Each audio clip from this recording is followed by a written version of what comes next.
Hello everybody, I'm Dr. Diksha Pandey and you are watching Urogynecology for Beginners. And with me, as we do in this anatomy series, I have with me Dr. Prandeep and Dr. Monica. Hello everyone. So our viewers actually are asking you guys that where were you? For 2-3 weeks they have not We are seen not you. putting any videos. There is no video and there is no discussion in the YouTube. So I'm not asking this, they are asking you where were you all. So what were you doing, guys? We were celebrating in the hall. So I think this September, end of August, birthdays started and so many birthdays in... And we had a wonderful Onam festival. We had Onam, we celebrated 1 week Onam. Hope if you have not seen our Onam video, please go and check it out. And we celebrated 1 year anniversary of yours in this hospital. Oh yes, that's true. And we had annual function. College anniversary. Sports and annual day. So we take this opportunity to say sorry to you for being absent for such a long time, but hope will be more regular from now on. So what is the plan today? We'll continue anatomy. There is little, this relaxed thing has come to our mindsets. So let's start from the anatomy again. And today we are going to discuss which space? Presacral space. Okay. So presacral space, the name suggests that it is in front of the sacrum. If we take this is the sacrum and the space which is in front of the sacrum is called presacral space. But before we go into the anatomical details, can you name some procedure, Prandeep or Monica, or one procedure where we use sacrohysteropexy? So, from a urogynecologist point of view, two very, very good procedures we can do utilizing this anatomical space. One is sacrocolpopexy. If we are not removing the uterus, the same procedure is known as sacrohysteropexy.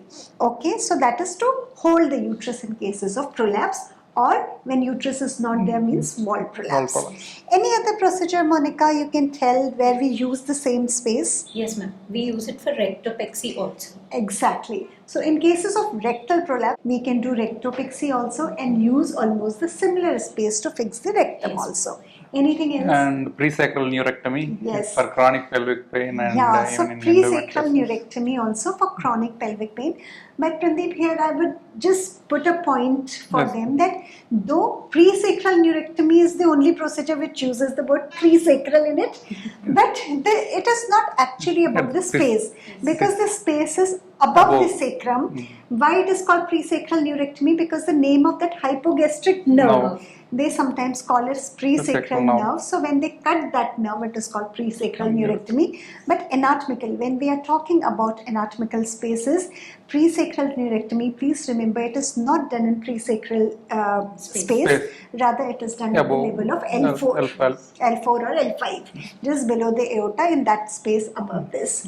So these are the procedures which are commonly related to that. And most of the time for us, the important procedure is sacrocolpopexy or sacrohysteropexy. So what is this procedure? Can any one of you tell me little bit indications of the procedure, and not in detail, what are the, in which cases we would like to do hysteropexy, and some 1 or 2 important points. Yes, ma'am. So first, I think the first and foremost point is ki, as you already told, ma'am, it is higher. The space is higher. So whatever. So what I wanted to ask you that for what condition we do. So condition is wall prolapse. Wall prolapse. Young women with wall prolapse, this is the procedure of choice because it gives a long vagina which is good for vaginal functions. Okay. Second kind of case is when you are doing when you want to preserve the uterus in young women, then hysteropexy is a good option. So mostly we do these procedure in relatively younger population. Okay, so that is one thing. Now what you wanted to tell about how to approach. Can we approach this space through vagina? No. So what are the possible? Because it is very high. See, from vagina to reach, vagina is around 7 to 8 centimeter. On that also again 7 to 8. So whatever we do, we cannot reach here by vaginal route. So Prandeep, what are the open abdominal as well as laparoscopic. Or if you have robot, you can use robot also. Okay. So open abdomen you can open, but as you can understand that the space has a bend Bend. here. Can you see it is not a straight space? Stays this has Angulated. a hollow, angulated.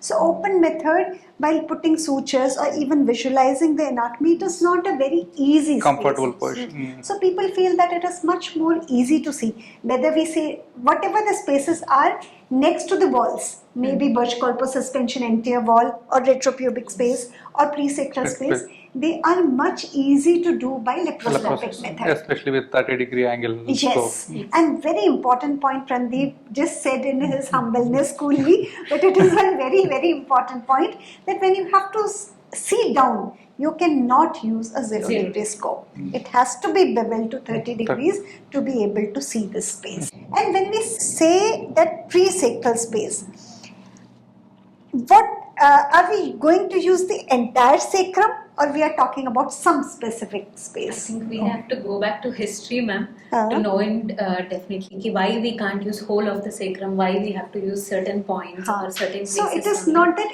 any point Any of the point, sacrum you yes, can yes. use. You have to be very specific, confined to a very small area, which I think you can show it later in the sacrum. Okay, so you were telling something about the history.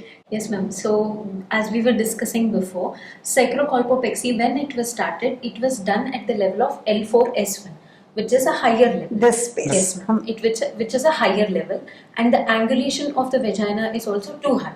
In So that vagina procedure. becomes straight. Straight. Yes, ma'am.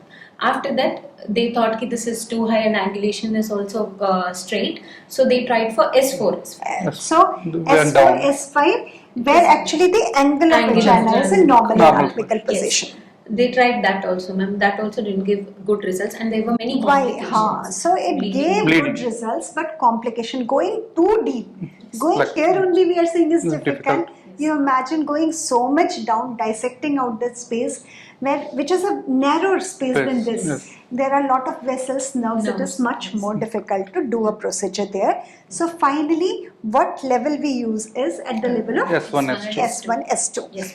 And later you can show in pelvis, you have got the pelvis, Yes. specifically which is the safest area. So first, what Sec- kind of spaces? Is it a peritoneal space? Retroperitoneal space. Very Retroperitoneal. good. So as soon as you enter abdomen, you are not going to get. You have to split Open the open the peritoneum to reach, because presacral space is number one, a retroperitoneal Peritoneal space. So Prandeep, would you like to tell the structure or relationships of this Presacral. retroperitoneal presacral space? Yes, this presacral space here, once we open the peritoneum, the space which we see below, and it is surrounded by anteriorly the peritoneum will be there, Yes. and laterally on either sides you can see the ureters, Yes. and posteriorly you can see the anterior longitudinal ligament. Anterior longitudinal ligament actually makes the bed of it. Bed of it, and the most important thing on the lateral side, even sigmoid colon will be next to it. So these are the boundaries. So important. Intestine is there, sigmoid colon on one side, ureter on Ureter the on the other other side. All major blood vessels and nerves are forming the base of the space, and above is peritoneum. If you go little away from peritoneum, all Pandora's box of peritoneum is Peritoneum. already there. So we have to work in a very It's limited space. limited and narrow, Narrow small space. presacral space when we are doing. But when we are connecting it to the vagina, now vagina is anteriormost. Okay, it is not like rectum which is posterior. When we are working in urogynecology, and the most anatomically anterior space, we are joining to most anatomically posterior Posterior. space.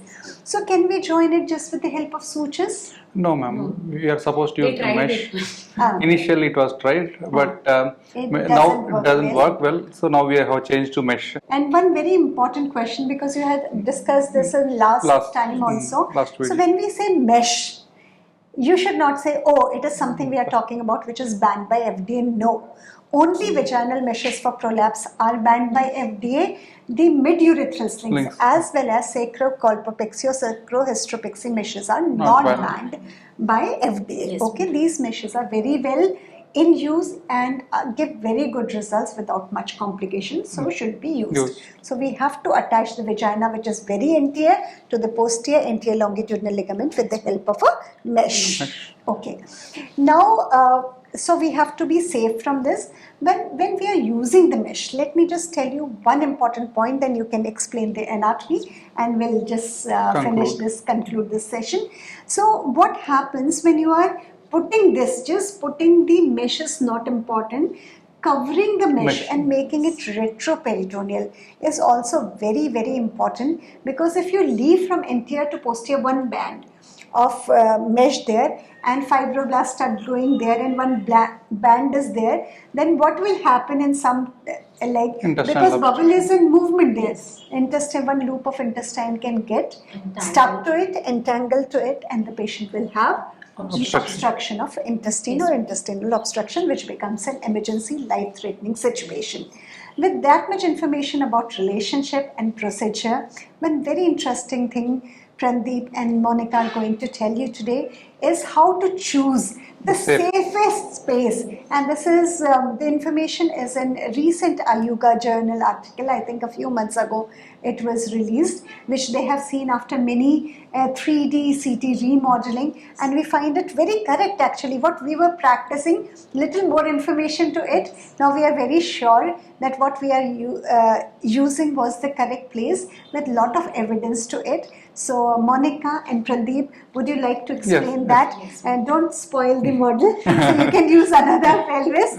Monica, can you please explain for our viewers where is the safety zone in presacral area? Yes, sir. Thank you, sir. So now, a pre-sacral area, as sir told already, it is bounded anteriorly by peritoneum, posteriorly by anterior longitudinal ligament. On the right and left there are ureters and great vessels. Along with it, on the left side there is sigmoid colon. So the pre-sacral area where we operate is usually from this S1 to S2. The bed is also formed by middle sacral vessels, middle sacral artery and vein. So first, middle sacral artery is easily distinguishable and it is very important artery. So sir, it runs actually in 30% of the patients it runs in midline, in 30% of patients it runs right side, in 30% of the patient it runs on the left side. Yeah. So what is the safe zone here? Yes, sir. The safe zone is from the sacral promontory. We have to go 1 centimeter down, and there is a 2 centimeter wide and 3 centimeter long rectangle we can make. This is the rectangle, sir. So how you differentiate when the artery is in right side and when the artery is in the left side? Sir, it is like a child's play. So if the artery is in left side, our safety zone becomes right rectangle. Okay. If the artery is on right side, our safe zone becomes left rectangle. Okay, that's very good. And then if it is in the center? So then if it is in the center, we can go for any side. On either side. On either side. Yeah, correct. So but I have one more doubt. We are thinking of the vessels. What if someone injures the vessels, sir? See, this middle sacral artery is a branch of aorta, so you should be very careful while operating in that area, and once it starts bleeding it will be difficult to stop. Usually when this middle sacral plexus along with the artery gets in, any of these vessels get injured, they will retract back into the bone, so it will be difficult to tackle those. So in such cases bone wax may be helpful sometimes, and ideally you better not to injure them. Yes, thank you, sir. This concludes today's video. So Like, share, Subscribe and keep watching.